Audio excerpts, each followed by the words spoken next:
Governor Burgum, thank you for doing this. I want to read you a New York Times headline that said, the presidential candidate who has his own supporters scratching their heads. They suggested some people even in your state are wondering why you're doing this. Are you just running for a cabinet position? Your reaction? Well, of course not. Would never run for a cabinet position. I'm running for President of the United States of America, the most important job in the country.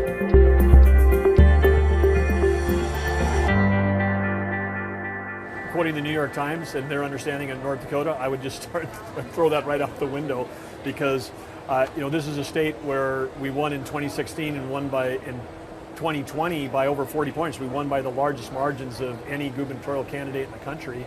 And so we've got a ton of support in North Dakota, and the support goes back not just to 16, it goes back to, kids growing up in Arthur that I went to high school with that are supporting us, people that I started our first business are supporting us, people that have, been farm and ranch neighbors for 20, 30, 40 years are supporting us. So I'm not sure who they talk to, but this is absolutely about the most important job. And we know we've got the qualifications as both a governor of an energy and ag state and as someone who's got an impeccable record in the private sector.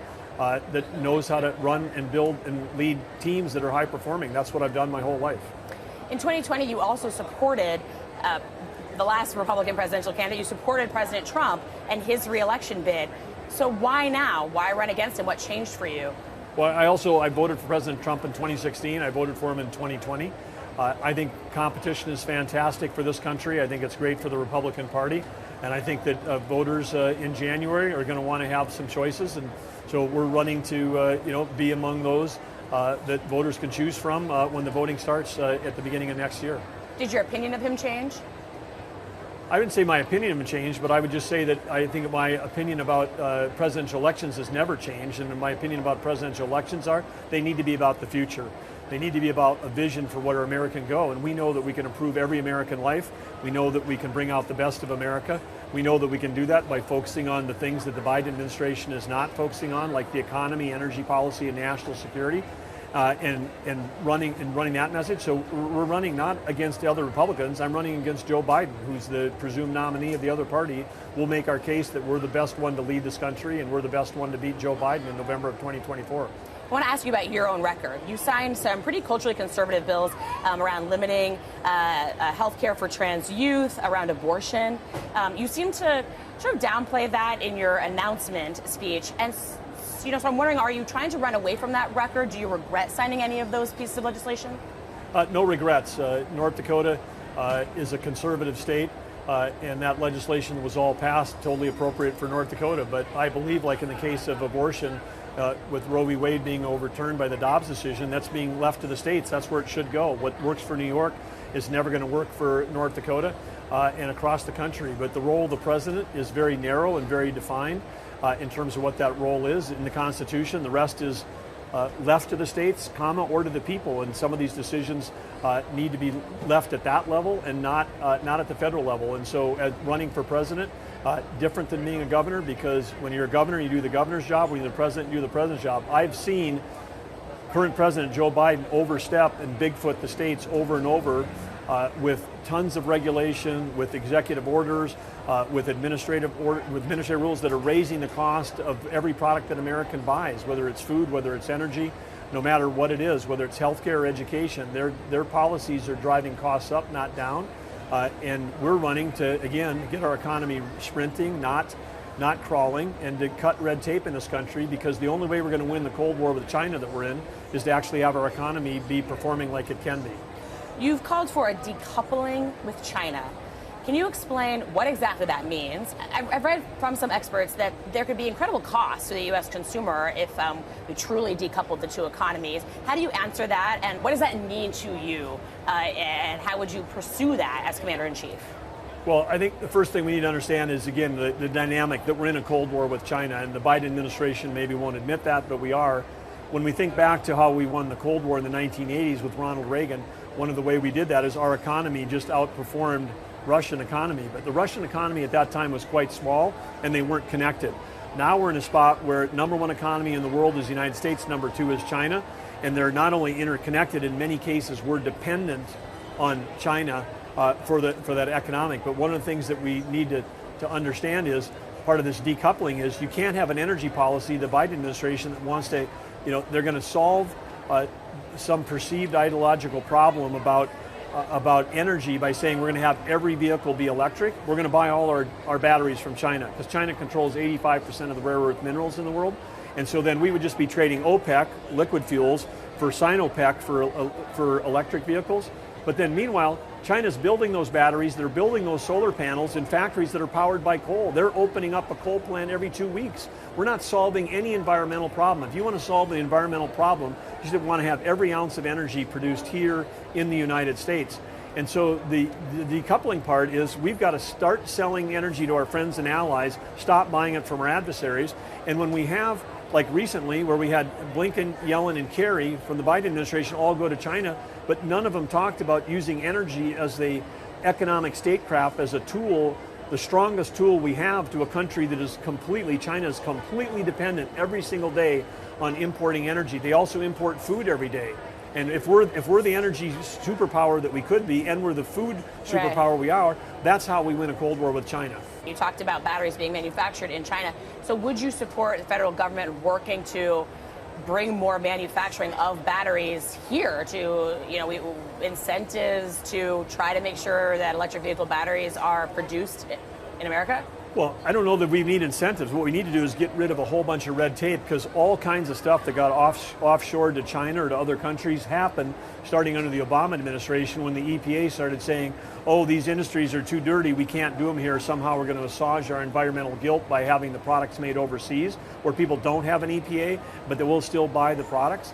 And the same thing with, saying we do battery manufacturing here. You need to get the rare earth minerals someplace, unlike this thing that Biden did earlier this week, where they created a national monument, outside of the Grand Canyon, and they're calling it it's like a gift for Putin, because that's where all the uranium is, the United States, the richest uranium deposits. And if you want to have clean baseload energy, we better have a nuclear industry in this country. And then we're saying off limits, just like the Biden administration says practically on every piece of BLM, Bureau of Land Management land. They don't want you to cut a tree. They don't, on U.S. forest, they don't want you to have any kind of exploration for any kind of minerals, and they certainly don't want you mining for rare earth minerals. We have 240 million acres of federal land that is the balance sheet of every American citizen. It's not something that the Biden administration can just stroke a pen and say it's off limits. That was put away over a century ago as the strength of our country, because they knew that with innovation we could develop that land and those minerals cleaner and safer than anyone else, versus we outsource to China. China goes to Congo. They move 500,000 pounds of earth into Congo to get enough material for one battery. That's why they call it rare earth, because it's in parts per million. Right. Again, it's like we need to get rid of the red tape and the regulations here, so that we can actually build a U.S. energy industry that's not dependent on China or OPEC. And as governor, you supported plans to reduce North Dakota's carbon emissions. You've even talked about carbon neutrality. Do you see yourself as a climate activist? Do you see yourself, if you make it to the White House, pursuing goals to limit fossil fuels or reduce the nation's carbon emissions? There is going to be a demand in this world for low carbon intensive fuels, and there are places like sustainable aviation fuels where it's not going to be solved by batteries. It's too cold when we're flying that high, and the weight of a battery relative to its performance. We need liquid fuels, and if we need low carbon liquid fuels, the place to make them is right here in the Midwest, with a combination of using CO2 sequestration to have decarbonized ethanol or biofuels, or to use enhanced oil recovery, and we can create a barrel of oil that's actually negative. It's happening in North Dakota. We're putting more CO2 in the ground than the barrel of oil produces when it comes up. So if the problem is CO2, we've already got the solution for that. We're doing it in North Dakota, and that's why we said we could get to carbon neutrality in North Dakota by 2030 without a single mandate, without any regulations. The key to get there is innovation, not regulation. I'm thinking about this last week. We've seen record temperatures in the ocean, in the Atlantic Ocean off of Florida. We've seen these wildfires that have caught everyone by surprise in Hawaii. People are concerned about climate change realities happening now, and I was really struck by what you were doing in North Dakota. And so I think I'm wondering if it is a way that you are differentiating yourself from other Republicans, and if this would be a priority of yours. Well, I think for sure I would like to differentiate myself by saying that it's innovation, not regulation, because if we can agree together that there's an objective, and if you say we want to have less carbon intensive fuels, there's a way to get there, and you can get there through innovation. You don't get there through, basically banning one industry and then subsidizing another one, and the one that we're subsidizing requires us to buy everything from China. That will harm every American for generations. So there's a way to solve the problem, but still do it in a way where it allows for America to maintain its position as the strongest economy in the world. That's the way we elevate. That's the way we improve healthcare and education. The way we take care and have better, safer cities is we've got to have a strong economy, and that starts with us having a smart energy policy and a smart national security policy, because those two are completely tied together. The special counsel that's looking into former President Trump rolled out pretty unprecedented charges, completely unprecedented charges. I know you've said repeatedly that you want to move on from that conversation, you want to move on from the past, you want to talk about the future. You said it here to me just now. But these are serious charges, don't you think? And I want to ask, if you are trying to move on before the country is ready to move on, should the country have to think about the evidence the special counsel has about the former president, sort of debate these issues, think about these tough legal and constitutional questions? Are you trying to move on before the country's had a chance to grapple with the magnitude of what we're talking about? Well, I think I got a pretty good feel, at least where the voters are that we're talking to every single day, because every day, every week, we're talking to people, and I think the voters of America are the ones that are going to get to answer that question for you. Are they ready to move on? And I think that when we get to next January, voters are going to have a chance to decide, do they want to talk about the future or they want to talk about the past? I think that a majority of them are going to say it's time for us to focus on the future. Governor, thank you. I really appreciate it. Well, thank you. It's been fun and great to be with you here at the Iowa State Fair. Yeah, thanks.